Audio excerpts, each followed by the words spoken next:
ചേട്ടാ അപ്പം അച്ഛൻ്റെ ക്യാമറമാൻ ആയിരുന്നു ചേട്ടാ. അപ്പം കണ്ടിറങ്ങുന്നവരെല്ലാവരും പറയുന്നത് ടെക്നിക്കലി ഭയങ്കര ബ്രില്യൻ്റ് ആയിട്ടുള്ള റിച്ച് ആയിട്ടുള്ള ഒരു സിനിമയാണെന്ന്. അപ്പം എന്ത് തോന്നുന്നു സിനിമ കണ്ടതിന് ശേഷം? അതിന് സന്തോഷമുണ്ട്. നമുക്ക് ഈ ലെവലിൽ അതിനെ കൊണ്ടുവന്ന് വരാനുള്ള ഒരു ഭാഗമാകാൻ പറ്റിയില്ല.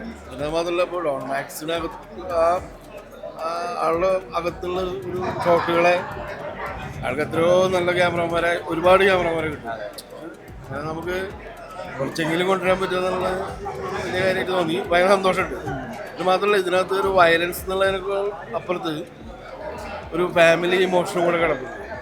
അപ്പോൾ അതുകൊണ്ട് ഇതൊരു ഫാമിലിക്കും കൂടെ കാണാൻ പറ്റുന്ന ഒരു സിനിമയാണ്. അതുകൂടെയാണ് പറയുന്നത്. ഇപ്പോൾ ഡോൺ മാക്സ് ആയിട്ട് എന്ന് പറഞ്ഞു കഴിഞ്ഞാൽ ഇപ്പോൾ ഒരുപാട് സിനിമകൾ എഡിറ്ററായിട്ട് വർക്ക് ചെയ്തിട്ടുള്ള ഒരു വ്യക്തിയാണ്. മുമ്പൊരു സിനിമ ചെയ്തിട്ടുണ്ട്.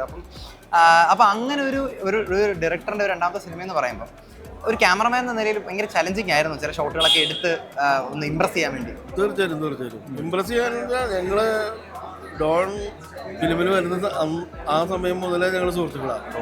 ഞങ്ങൾ ഒരുപാട് ഡിസ്കഷൻസ് നടക്കാറുണ്ട്. അപ്പോൾ ഞങ്ങൾ തമ്മിൽ നല്ലൊരു ബോണ്ടിങ് ഉണ്ട്.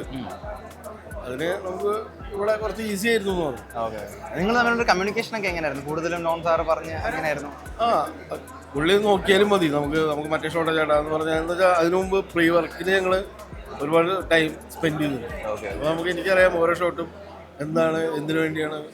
വളരെ ഏകദേശം എത്ര നാളെടുത്തു ഷൂട്ട് മൊത്തത്തിൽ കംപ്ലീറ്റ് ആക്കാനായിട്ട്? ഷൂട്ട് ഒരു 40-42 ദിവസം അത്രേ ഉണ്ടായിരുന്നു.